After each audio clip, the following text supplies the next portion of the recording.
ਵਾਹਿਗੁਰੂ ਜੀ।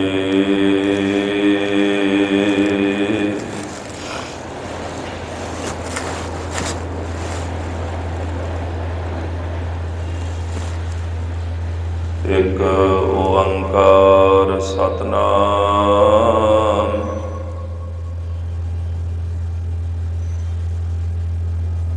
ਕਰਤਾ ਪੁਰਖ ਨਿਰਭਉ ਨਿਰਵੈਰ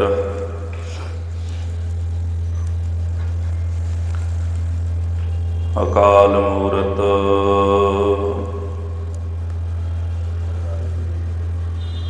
ਅਜੂਨੀ ਸੈਭੰ ਗੁਰ ਪ੍ਰਸਾਦ ਜਪ।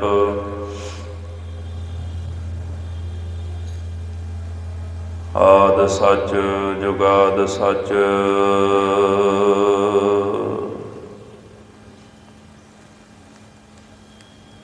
ਹੈ ਵੀ ਸੱਚ ਨਾਨਕ ਹੋਸੀ ਵੀ ਸੱਚ।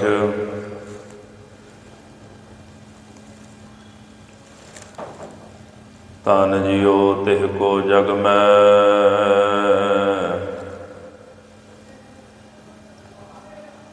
ਮੁਖ ਤੇ ਹਰ ਚਿਤ ਮੈਂ ਜੁਧ ਵਿਚਾਰੈ।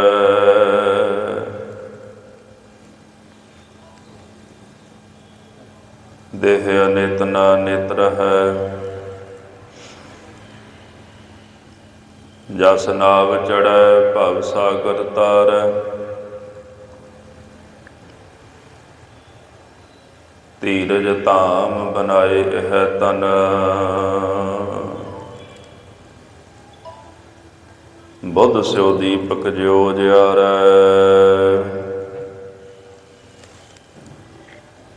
ਗਿਆਨਹਿ ਕੀ ਬਢਨੀ ਮਨ ਹਉ ਹਾਥ ਲੈ ਕਾਤਰਤਾ ਕੁਤਬਾਰ ਬਹਾਰੈ।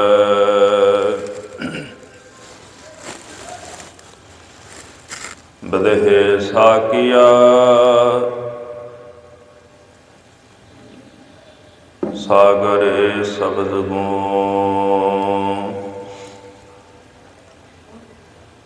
ਏ ਮਾਰਾ ਬਾਕਾਰ ਹਸਤ ਜੰਗ ਅੰਦਰੂੰ। ਲਬਾ ਲਬ ਬਕੁਨ ਦਮ ਬਾਦਮ ਲੋਸ਼ ਕੁਨ। ਗਮੇ ਹਰ ਦੋ ਆਲਮ ਫਰਾਮੋਸ਼ ਕੁਨ। ਮੈਂ ਮੂਰਖ ਕੀ ਕੇਤਕ ਬਾਤ ਹੈ ਕੋਟ ਪਰਾਦੀ ਤਰਿਆਰੇ। ਗੁਰੂ ਨਾਨਕ ਜਿਨ ਸੁਣਿਆ ਵੇਖਿਆ ਸੇ ਫਿਰ ਗਰਬਾਸ ਨਾ ਪਰਿਆਰੇ। ਸ੍ਰੀ ਸਤਿਗੁਰ ਹਰਿਕ੍ਰਿਸ਼ਨ ਜੀ ਦੇਹੋ ਗੁਰਮਤਿ ਉਪਜਾਏ।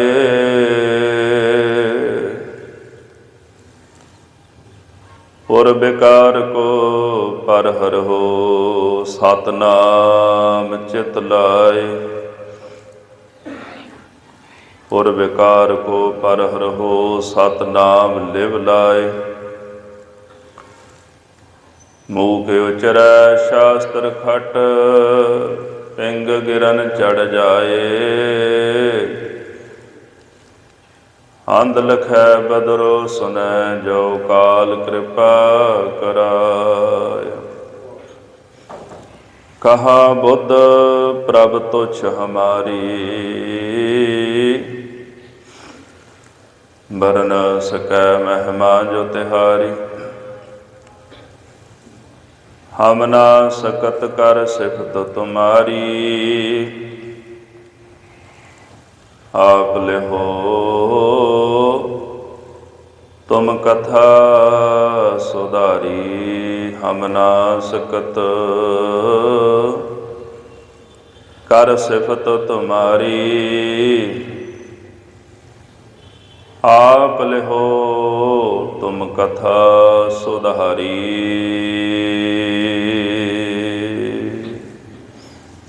ਵਾਹਿਗੁਰੂ ਜੀ ਕਾ ਖਾਲਸਾ ਵਾਹਿਗੁਰੂ ਜੀ ਕੀ ਫਤਿਹ।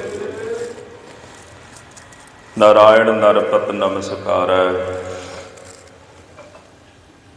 ऐसे गुर को बल बल जाइए, आप मुक्त मोहि तारै। जुग हो जुग अटल, चवर छतर तख्त के मालिक, दीन दुनिया के वाली, साहिब कमाल। दसां पातशाहियां दे पावन आत्मक स्वरूप सतगुरु धन धन श्री गुरु ग्रंथ साहिब जी महाराज। सतगुरु जी की पावन पवित्र हजूरी अंदर पंथ दे महान जरनैल ब्रह्म ज्ञानी तत्ववेते सतगुरां दे चरना कबलां दे भौरे अमर शहीद धन धन बाबा दीप सिंह जी आप जी का पावन पवित्र आगमन पुरब मनाउंदे आ। सतगुरां दी पावन पवित्र हजूरी अंदर गुरु की शोभत अंदर समूह संगतां बड़े प्रेम भाव नाल जुड़ बैठे हो।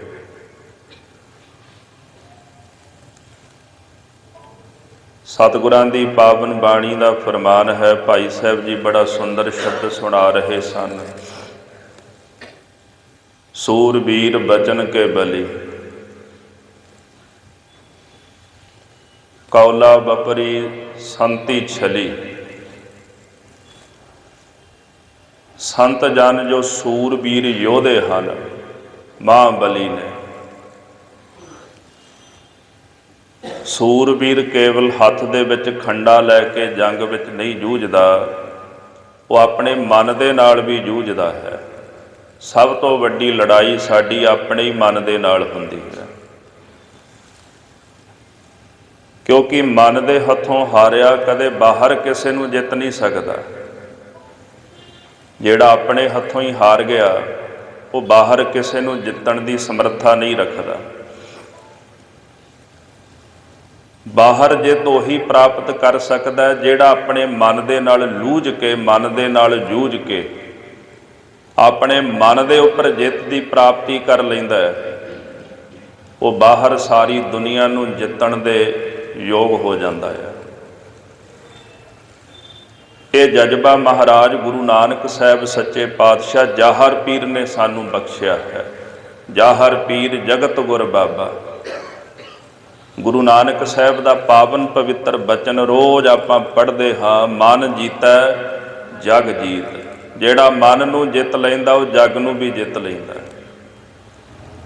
मन नूं जितण वाला दूजे उपर जित की प्राप्ति कर सकदा। जिन्हां मन जित्या बाणी कहंदी कौला बपड़ी। बपड़ी का अखरी अर्थ हुंदा है विचारी। कौला नाम माया का। उन्होंने माया नूं भी छड़ लिया। जिस माया ने सारा संसार छड़िया, बंदगी करन वाले महापुरखों ने वो माया भी छड़ ली है।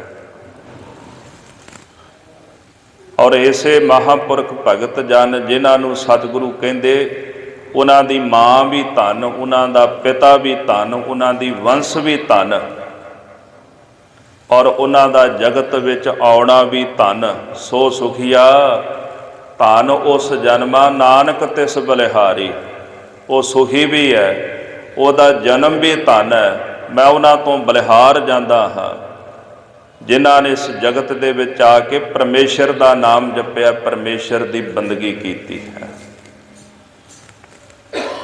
सतगुरु सच्चे पातशाह महाराज गरीब नवाज जी कहते ने, तिन धन जने दी माओ आए सफल से।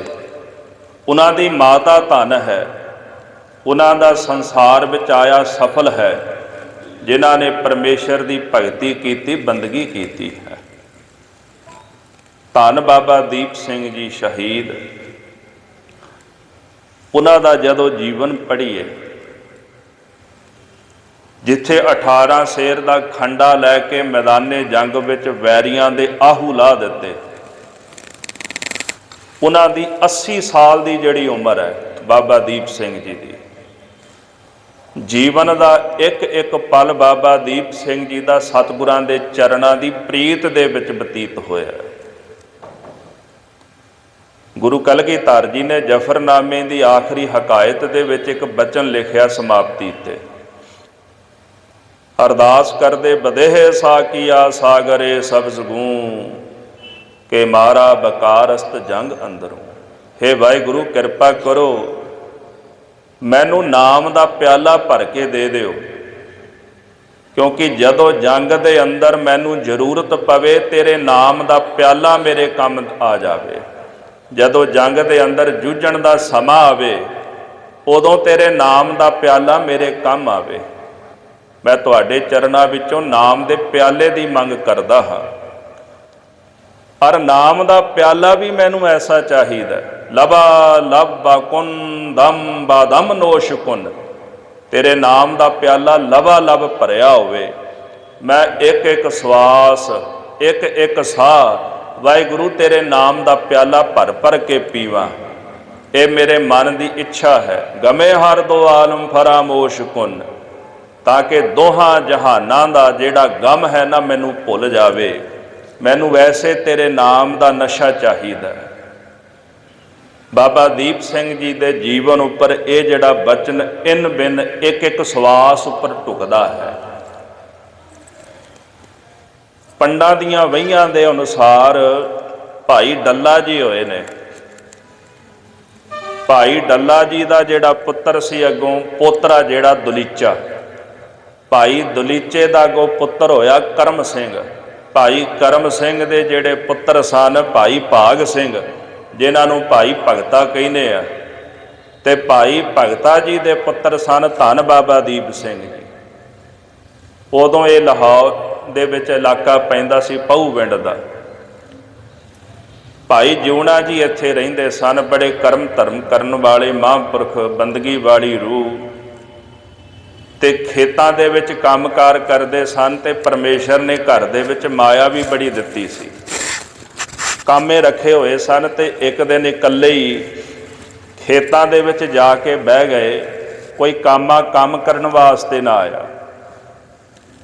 ਬੈਠੇ ਬੈਠੇ ਉੱਥੇ ਸਿਮਰਨ ਕਰੀ ਜਾਣ, ਵਾਹਿਗੁਰੂ ਵਾਹਿਗੁਰੂ ਵਾਹਿਗੁਰੂ। ਇੰਨੇ ਨੂੰ ਕੋਈ ਮਹਾਂਪੁਰਖ ਆ ਗਿਆ, ਲੰਬਾ ਉਹਦਾ ਕੱਦ, ਚਿਹਰੇ ਤੇ ਲਾਲੀ, ਤੇ ਆ ਕੇ ਫਤਿਹ ਗਜਾਈ ਕੋਲ ਬਹਿ ਗਿਆ। ਤੇ ਭਾਈ ਭਗਤਾ ਜੀ ਉੱਠੇ, ਬੜਾ ਸਤਿਕਾਰ ਕੀਤਾ, ਉਹ ਮਹਾਂਪੁਰਖੋ ਬੈਠੋ। ਤੇ ਉਹ ਅਚਾਨਕ ਕਹਿਣ ਲੱਗੇ ਵੀ ਅੱਜ ਇਕੱਲਾ ਹੀ ਬੈਠਾ ਹੈ, ਚਿਹਰੇ ਤੇ ਨਿਰਾਸ਼ਤਾ ਬੜੀ ਹੈ। ਮਹਾਂਪੁਰਖਾਂ ਦੇ ਬਚਨ ਸੁਣ ਕੇ ਭਾਈ ਭਗਤਾ ਜੀ ਕਹਿਣ ਲੱਗੇ, ਸੰਤ ਜੀ ਮੈਂ ਇੱਥੇ ਬੈਠਾ ਉਡੀਕ ਕਰਦਾ ਹਾਂ, ਅੱਜ ਮੇਰੇ ਕੰਮ ਲਈ ਨਹੀਂ ਆਏ। ਆ ਮੇਰੇ ਪਾਸ ਵੇਲਣਾ ਵੀ ਤਿਆਰ ਹੈ ਤੇ ਗੰਨੇ ਵੀ ਤਿਆਰ ਨੇ, ਗੁੜ ਤਿਆਰ ਕਰਨਾ ਹੈ। ਜਦੋਂ ਮੇਰੇ ਕਾਮੇ ਆਉਣਗੇ ਤੇ ਨਾਲ ਲੱਗ ਕੇ ਮੈਂ ਇਹ ਕੰਮ ਕਰਾਂਗਾ। ਮਹਾਂਪੁਰਖ ਕਹਿਣ ਲੱਗੇ ਵੀ ਇਸ ਤਰ੍ਹਾਂ ਕਰ ਵੀ ਮੈਂ ਤੇਰੇ ਨਾਲ ਲੱਗਦਾ, ਜੇ ਕਾਮੇ ਨਹੀਂ ਆਏ ਤੇ ਮੈਂ ਮਦਦ ਕਰਾ ਦਿੰਦਾ। ਭਾਈ ਭਗਤਾ ਜੀ ਕਹਿੰਦੇ ਨਹੀਂ ਮਹਾਂਪੁਰਖੋ, ਸਾਧੂਆਂ ਦੀ ਤਾਂ ਸੇਵਾ ਕਰੀਦੀ ਹੈ, ਆਓ ਤੁਸੀਂ ਬੈਠੋ, ਮੈਂ ਤੁਹਾਡੀ ਸੇਵਾ ਕਰਦਾ। ਬੜੇ ਸਤਿਕਾਰ ਨਾਲ ਭਾਈ ਭਗਤਾ ਜੀ ਨੇ ਉਹਨਾਂ ਮਹਾਂਪੁਰਖਾਂ ਨੂੰ ਕੋਲ ਬਿਠਾਇਆ। ਇੰਨੇ ਨੂੰ ਮਾਤਾ ਜਿਉਣੀ ਜੀ ਆ ਗਏ ਪ੍ਰਸ਼ਾਦਾ ਲੈ ਕਰਕੇ, ਬੜੇ ਪਿਆਰ ਦੇ ਨਾਲ ਪ੍ਰਸ਼ਾਦਾ ਛਕਾਇਆ, ਮਹਾਂਪੁਰਖਾਂ ਦੀ ਸੇਵਾ ਕੀਤੀ। ਤੇ ਇੰਨੇ ਨੂੰ ਇੱਕ ਕਾਮਾ ਆ ਗਿਆ।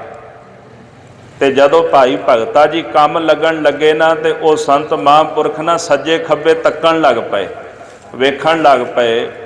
ਤੇ ਭਾਈ ਭਗਤੇ ਨੂੰ ਆਖਣ ਲੱਗੇ ਕੋਈ ਬੱਚਾ ਨਹੀਂ ਦਿਸਦਾ ਮੈਨੂੰ। ਇਹ ਗੱਲ ਸੁਣ ਕੇ ਭਾਈ ਭਗਤੇ ਦੇ ਨੇਤਰ ਵਿੱਚ ਜਲ ਭਰ ਆਇਆ। ਮਾਤਾ ਜੋੜੀ ਤੇ ਭਾਈ ਭਗਤਾ ਦੋਨੇ ਜਾਣੇ ਹੱਥ ਜੋੜ ਕੇ ਖਲੋ ਗਏ, ਆਖਣ ਲੱਗੇ ਮਹਾਂਪੁਰਖੋ ਸ਼ਾਇਦ ਪਰਮੇਸ਼ਰ ਨੂੰ ਮਨਜ਼ੂਰ ਹੀ ਇਹੀ ਹੈ, ਸਾਡੇ ਘਰ ਵਿੱਚ ਸੰਤਾਨ ਕੋਈ ਨਹੀਂ। ਪਰਮੇਸ਼ਰ ਨੇ ਸਾਰਾ ਕੁਝ ਦਿੱਤਾ ਹੈ, ਪਰ ਇਹ ਸਭ ਕੁਝ ਸਾਂਭਣ ਵਾਲਾ ਜਿਹੜਾ ਨਾ ਉਹ ਸਾਡੇ ਘਰ ਵਿੱਚ ਕੋਈ ਨਹੀਂ। ਪਤਾ ਨਹੀਂ ਪਰਮੇਸ਼ਰ ਦੀ ਕੀ ਕਲਾ ਵਰਤਦੀ ਹੈ, ਜਦੋਂ ਮੌਜ ਦੇ ਘਰ ਦੇ ਵਿੱਚ ਆਉਂਦਾ ਨਾ ਜੀ, ਫਿਰ ਸੁੱਤਿਆਂ ਨੂੰ ਉਠਾ ਕੇ ਵੀ ਝੋਲੀਆਂ ਭਰ ਦਿੰਦਾ ਹੈ। ਧੰਨ ਗੁਰੂ ਗ੍ਰੰਥ ਸਾਹਿਬ ਸੱਚੇ ਪਾਤਸ਼ਾਹ ਮਹਾਰਾਜ ਕਹਿੰਦੇ, ਇੱਕ ਜਾਗੰਦੇ ਨਾ ਲਹਨ, ਇੱਕ ਨਾ ਸੁੱਤਿਆਂ ਦੇ ਉਠਾਲ। ਇੱਕ ਜਾਗਦੇ ਵੀ ਕੁਝ ਪ੍ਰਾਪਤ ਨਹੀਂ ਕਰਦੇ ਤੇ ਇੱਕ ਨਾ ਨੂੰ ਸੁੱਤਿਆਂ ਨੂੰ ਵੀ ਉਠਾ ਕੇ ਝੋਲੀ ਵਿੱਚ ਦਾਤ ਪਾ ਦਿੰਦਾ। ਭਾਈ ਭਗਤਾ ਜੀ ਮੰਗਣ ਨਹੀਂ ਸਨ ਗਏ, ਅੱਜ ਪਰਮੇਸ਼ਰ ਨੇ ਆਪੇ ਹੀ ਕੋਈ ਰੱਬ ਦਾ ਪਿਆਰਾ ਘਰ ਦੇ ਵਿੱਚ ਭੇਜ ਦਿੱਤਾ। ਜਦੋਂ ਉਹਨਾਂ ਨੇ ਆਖਿਆ ਨਾ ਵੀ ਸਾਡੇ ਘਰ ਵਿੱਚ ਸੰਤਾਨ ਕੋਈ ਨਹੀਂ, ਤੇ ਉਹ ਮਹਾਂਪੁਰਖ ਕਹਿੰਦੇ ਫਿਰ ਚਿੰਤਾ ਨਾ ਕਰੋ, ਅਕਾਲ ਪੁਰਖ ਤੁਹਾਡੇ ਤੇ ਰਹਿਮਤਾਂ ਕਰੇਗਾ, ਤੁਹਾਡੇ ਘਰ ਵਿੱਚ ਸੂਰਬੀਰ ਪੈਦਾ ਹੋਵੇਗਾ, ਯੋਧਾ ਪੈਦਾ ਹੋਵੇਗਾ। ਪਰ ਸਾਡਾ ਬਚਨ ਯਾਦ ਰੱਖਿਓ ਵੀ ਨਾਮ ਉਹਦਾ ਦੀਪ ਰੱਖਣਾ। ਹੁਣ ਉਹ ਮਹਾਂਪੁਰਖ ਕਿੱਧਰੋਂ ਆਏ, ਕੌਣ ਸਨ ਤੇ ਕਿੱਧਰ ਗਏ, ਕਿਸੇ ਨੂੰ ਪਤਾ ਨਹੀਂ ਲੱਗਿਆ। ਬਚਨ ਕਹਿ ਕੇ ਚਲੇ ਗਏ, ਮੁੜ ਕੇ ਦਿਖਾਈ ਨਹੀਂ ਦਿੱਤੇ। ਪਰਮੇਸ਼ਰ ਜੀ ਨੇ ਰਹਿਮਤ ਕੀਤੀ, ਸਮਾਂ ਪਾ ਕੇ ਘਰ ਦੇ ਵਿੱਚ ਪੁੱਤਰ ਨੇ ਜਨਮ ਲਿਆ। ਮਹਾਂਪੁਰਖਾਂ ਦੇ ਬਚਨਾਂ ਅਨੁਸਾਰ ਨਾਮ ਦੀਪ ਰੱਖਿਆ। ਮਾਤਾ ਪਿਤਾ ਨੇ ਗੁਰਸਿੱਖੀ ਦੀ ਤੇ ਬਾਣੀ ਦੀ ਗੁੜਤੀ ਦਿੱਤੀ। ਮੈਂ ਗੱਲ ਕਹਿਣ ਤੋਂ ਕਦੇ ਗੁਰੇਜ਼ ਨਹੀਂ ਕਰਦਾ। ਅੱਜ ਦਾ ਜਿਹੜਾ ਸਮਾਂ ਚੱਲਦਾ ਨਾ ਜੀ, ਅਸੀਂ ਆਪਣੇ ਬੱਚਿਆਂ ਨੂੰ ਫੋਨ ਦੀ ਗੁੜਤੀ ਦਿੰਦੇ ਹਾਂ। ਇਹ ਗੁੜਤੀ ਨਾ ਦਿਆ ਕਰੋ। ਮਨ ਵਾਸਤੇ, ਸਰੀਰ ਵਾਸਤੇ, ਅੱਖਾਂ ਵਾਸਤੇ ਠੀਕ ਨਹੀਂ। ਬੱਚਿਆਂ ਨੂੰ ਗੁੜਤੀ ਦੇਣੀ ਤੇ ਬਾਣੀ ਦੀ ਗੁੜਤੀ ਦਈਏ। ਬਾਬਾ ਫਰੀਦ ਸਾਹਿਬ ਜੀ ਦੀ ਮਾਂ ਨੇ ਆਪਣੇ ਪੁੱਤਰ ਨੂੰ ਭਗਤੀ ਦੀ ਗੁੜਤੀ ਦਿੱਤੀ। ਭਗਤ ਧਰੂ ਜੀ ਨੂੰ ਭਗਤੀ ਦੀ ਗੁੜਤੀ ਮਿਲੀ। ਗੁਰੂ ਕਲਗੀਧਰ ਜੀ ਦੇ ਸਾਹਿਬਜ਼ਾਦੇ ਆਪਾਂ ਜਦੋਂ ਚੇਤੇ ਕਰਦੇ ਹਾਂ ਜੀ, 7 ਤੇ 9 ਸਾਲ ਦੀ ਉਮਰ, ਕਿੱਡਾ ਵੱਡਾ ਸਾਕਾ ਕੀਤਾ ਉਹਨਾਂ ਨੇ। ਇਹ ਭਗਤੀ ਦੀ ਗੁੜਤੀ ਤੇ ਸ਼ਹੀਦਾਂ ਦਾ ਰੰਗ ਚੜ੍ਹਿਆ ਸੀ ਉਹਨਾਂ ਨੂੰ। ਐਡਾ ਵੱਡਾ ਸਾਕਾ ਉਹ ਕਰਕੇ ਗਏ ਜਗਤ ਵਿੱਚੋਂ। ਜੇ ਚਾਹੁੰਦੇ ਆ ਕਿ ਘਰਾਂ ਦੇ ਵਿੱਚ ਮਹਾਂਬਲੀ, ਭਗਤ, ਸੂਰਬੀਰ, ਦਾਨੀ, ਯੋਧੇ ਪੈਦਾ ਹੋਵਣ, ਤੇ ਉਹਨਾਂ ਨੂੰ ਫਿਰ ਗੁੜਤੀ ਵੀ ਭਗਤੀ ਦੀ ਦਿੱਤੀ ਜਾਏ, ਬਾਣੀ ਦੀ ਦਿੱਤੀ ਜਾਏ। ਬਚਪਨ ਦੇ ਵਿੱਚ ਮਾਤਾ ਪਿਤਾ ਨੇ ਬਾਣੀ ਦੀ ਗੁੜਤੀ ਦਿੱਤੀ। ਇੱਕ ਮਹਾਂਪੁਰਖ ਹੋਏ ਨੇ, ਤੁਹਾਡੇ ਵਿੱਚੋਂ ਕਈ ਉਹਨਾਂ ਨੂੰ ਭਲੀ ਪ੍ਰਕਾਰ ਜਾਣਦੇ ਹੋਵਣਗੇ, ਸੰਤ ਬਾਬਾ ਸੁੰਦਰ ਸਿੰਘ ਜੀ ਖਾਲਸਾ ਪਿੰਡਰਾਂ ਵਾਲੇ। ਬੜੇ ਉੱਚ ਕੋਟੀ ਦੇ ਮਹਾਂਪੁਰਖ ਹੋਏ, ਜਿਨ੍ਹਾਂ ਤੋਂ ਟਕਸਾਲ ਦਾ ਨਾਮ ਦੁਨੀਆ ਭਰ ਦੇ ਵਿੱਚ ਪ੍ਰਸਿੱਧ ਹੋਇਆ। ਜਿਹੜੀ ਇਹ ਟਕਸਾਲ ਦੀ ਅੱਲ ਪਈ ਨਾ ਜੀ ਪਿੰਡਰਾਂ ਵਾਲੇ, ਇਹ ਮਹਾਂਪੁਰਖ ਸੰਤ ਬਾਬਾ ਸੁੰਦਰ ਸਿੰਘ ਜੀ ਤੋਂ ਪਈ। ਜਦੋਂ ਕਹਿੰਦੇ ਮਹਾਂਪੁਰਖਾਂ ਦਾ ਜਨਮ ਹੋਇਆ ਤੇ ਪਿਤਾ ਜੀ ਮਹਾਂਪੁਰਖ ਸੰਤ ਬਾਬਾ ਖਜਾਨ ਸਿੰਘ ਜੀ, ਉਹਨਾਂ ਦੇ ਪਿਤਾ ਜੀ, ਉਹਨਾਂ ਨੇ ਗੁਰੂ ਗ੍ਰੰਥ ਸਾਹਿਬ ਜੀ ਦਾ ਸਹਿਜ ਪਾਠ ਰੱਖ ਲਿਆ। ਤੇ ਮਾਤਾ ਜੀ ਨੇ ਸੰਤਾਂ ਨੂੰ ਲੈ ਕੇ ਗੋਦ ਵਿੱਚ ਮਹਾਰਾਜ ਦੀ ਹਜ਼ੂਰੀ ਵਿੱਚ ਬਹਿ ਜਾਣਾ, ਤੇ ਸੰਤ ਖਜਾਨ ਸਿੰਘ ਜੀ ਨੇ ਸਹਿਜ ਪਾਠ ਸੁਣਾਉਣਾ, ਬਾਣੀ ਸੁਣਾਉਣੀ।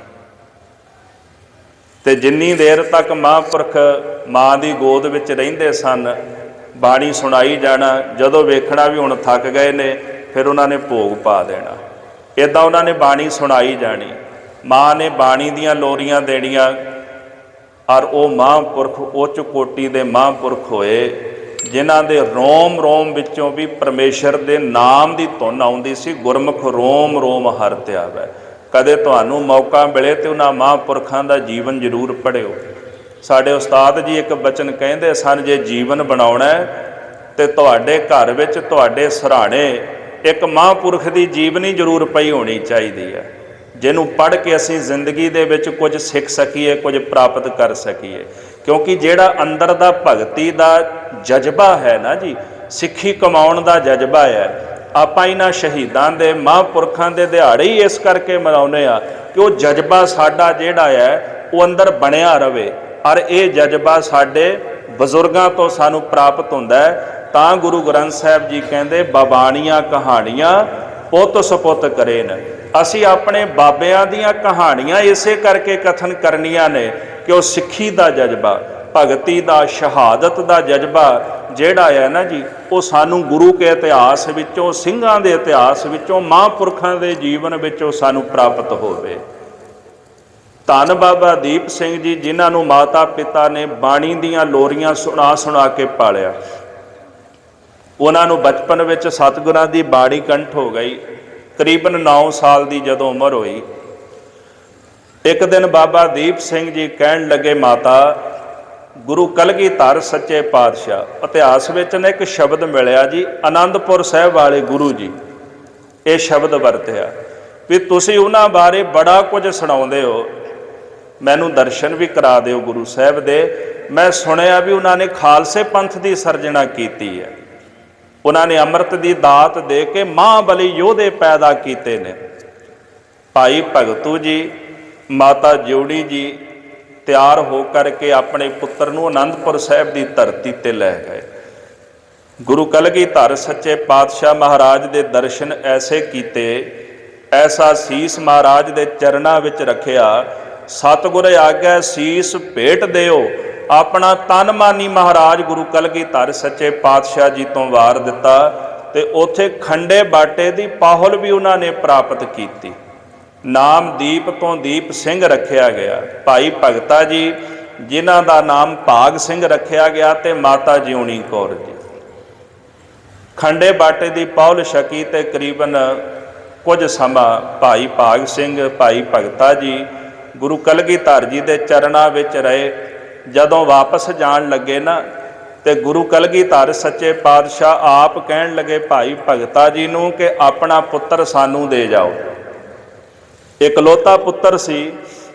गुरु कलगीधर जी ने आख्या भी ये साडे जोग है। माता पिता ने कोई हिचकिचाहट नहीं की, आख्या पातशाह साडे धन भाग, अज तुसां रहमत की, अपने मुख तो महाराज साडा पुत्र तुसीं मंगिया है। अपना पुत्र गुरु कलगीधर जी के चरणों विच सौंपिया। गुरु कलगीधर जी ने धन भाई मनी सिंह जी उन्होंने हुक्म किया कि तुसीं विद्या पढ़ाओ। जितनी भी विद्या है वो भाई मनी सिंह जी ने बाबा दीप सिंह जी को सिखाई, चाहे वह शस्त्र विद्या है, चाहे वह फारसी है, गुरमुखी है, संस्कृत है, हर प्रकार की भाषा भाई मनी सिंह जी ने उन्होंने दी। कुछ समय दे विच ही बड़े भारी विद्वान बन गए बाबा दीप सिंह जी। एक दिन एक घटना वापरदी है। लंगरां दे विच बैठे सेवा कर रहे सन। सेवा करदियां करदियां कहंदे एक बाटी मांजण लग पे। उन्होंने मांजी जा रहे ने, मांजी जा रहे ने। कहंदे मैं सुनिया है कि जदों बर्तन हत्थां नाल मांजीए ना गुरु घर दे ते हिरदा शुद्ध हो जाता है। ते मेरा जी करदा है भी मैं इनू मांजी जावां, उतनी देर तक मांजा जिन्नी देर तक इहदे विचों मैनू गुरु कलगीधर जी दे दीदार नहीं होते। बाबा दीप सिंह जी वो बाटी मांजण लग पे। नाल दी संगत बर्तन लियाया करे, रखिया करन, मांज के उठ जाया करन। कहंदे संध्या पै चली, बाबा जी उत्थे ही बैठे रहे ते इक्को ही बर्तन मांजदे रहे। किसी ने जाके महाराज गुरु कलगीधर सच्चे पातशाह नूं आख्या, गरीब नवाज एक बच्चा बैठा उत्थे, वो लगातार इक्को ही बर्तन नूं मांजदा है, फिर वेखदा है, फिर मांजी जांदा है, जिवें उहदे विच कोई शर्त लगी होवे वो बर्तन विच ते वो बच्चे दे विच।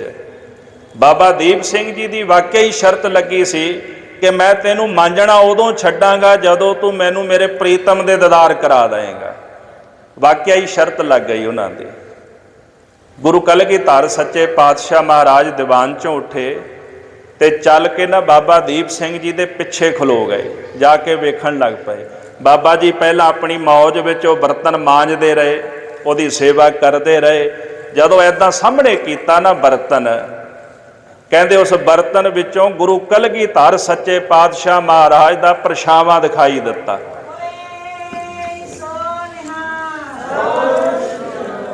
जदों परछावां दिखाई दिता ते वो बर्तन लैके छाती नाल ला लिया।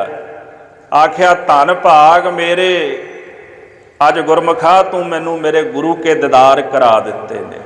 सच जाणियो बर्तन तो मांजदे सन पर हिरदा भी नाल ही मांजिया गया। पता नहीं किन्ने क प्रेम दे विच बझे बैठे सन, किन्ना क प्यार सी अंदर। गल बर्तन मांजण दी नहीं, गल गुरु के दीदार दी सी। मेरा मन लोचै गुर दर्शन ताई, वो दीदार रोज़ करते सन, प्रतख दर्शन करते सन। पर कई वेरी भगतां दी मौज ही हुंदी, वखरी खेड ही हुंदी अंदर दी। मेरा मन लोचै गुर दर्शन ताई, बिलब करे चातरक की न्याई। त्रिखा ना उतरै शांत ना आवे, बिन दर्शन संत प्यारे जियो। ਕਹਿੰਦੇ ਜਦੋਂ ਬਰਤਨ ਸੀਨੇ ਨਾਲ ਲਾਇਆ ਨਾ ਕਿ ਧੰਨ ਅੱਜ ਤੂੰ ਮੈਨੂੰ ਗੁਰੂ ਕੇ ਦੀਦਾਰ ਕਰਾ ਦਿੱਤੇ ਨੇ। ਜਦੋਂ ਬਾਬਾ ਜੀ ਉੱਠੇ ਤੇ ਕੀ ਵੇਖਦੇ, ਗੁਰੂ ਕਲਗੀਧਰ ਸੱਚੇ ਪਾਤਸ਼ਾਹ ਪਿੱਛੇ ਖਲੋਤੇ ਹੋਏ ਨੇ। ਮਹਾਰਾਜ ਨੇ ਘੁੱਟ ਕੇ ਗਲਵੱਕੜੀ ਵਿੱਚ ਲੈ ਲਿਆ, ਧੰਨ ਗੁਰੂ ਕੇ ਸਿੱਖਾ, ਧੰਨ ਤੇਰੀ ਕਮਾਈ, ਧੰਨ ਤੇਰੀ ਸਿੱਖੀ। ਸਾਧ ਸੰਗਤ ਜੀ, ਮਹਾਰਾਜ ਗੁਰੂ ਕਲਗੀਧਰ ਸੱਚੇ ਪਾਤਸ਼ਾਹ ਦੇ ਪਾਸ ਰਹੇ ਬਾਬਾ ਦੀਪ ਸਿੰਘ ਜੀ, ਬੜੀ ਘਾਲਣਾ ਉਹਨਾਂ ਨੇ ਘਾਲੀ, ਬੜੀ ਸੇਵਾ ਕੀਤੀ। ਜਦੋਂ ਅਨੰਦਪੁਰ ਸਾਹਿਬ ਦੇ ਕਿਲ੍ਹੇ ਨੂੰ ਘੇਰਾ ਪਿਆ ਜੀ, ਉਸ ਤੋਂ ਕਰੀਬਨ 6 ਕੁ ਮਹੀਨੇ ਪਹਿਲਾਂ ਬਾਬਾ ਦੀਪ ਸਿੰਘ ਜੀ ਨੇ ਮਹਾਰਾਜ ਸੱਚੇ ਪਾਤਸ਼ਾਹ ਦੇ ਚਰਨਾਂ 'ਚ ਅਰਜ਼ ਕੀਤੀ, ਮਹਾਰਾਜ ਜੇ ਆਪ ਜੀ ਦਾ ਹੁਕਮ ਹੋਵੇ, ਆਗਿਆ ਹੋਵੇ ਤੇ ਮੈਂ ਆਪਣੇ ਮਾਤਾ ਪਿਤਾ ਨੂੰ ਮਿਲ ਆਵਾਂ। ਬਜ਼ੁਰਗ ਹੋ ਗਏ ਨੇ, ਇੱਕ ਵਾਰੀ ਉਹਨਾਂ ਦਾ ਦਰਸ਼ਨ ਕਰ ਲਵਾਂ ਮੈਂ।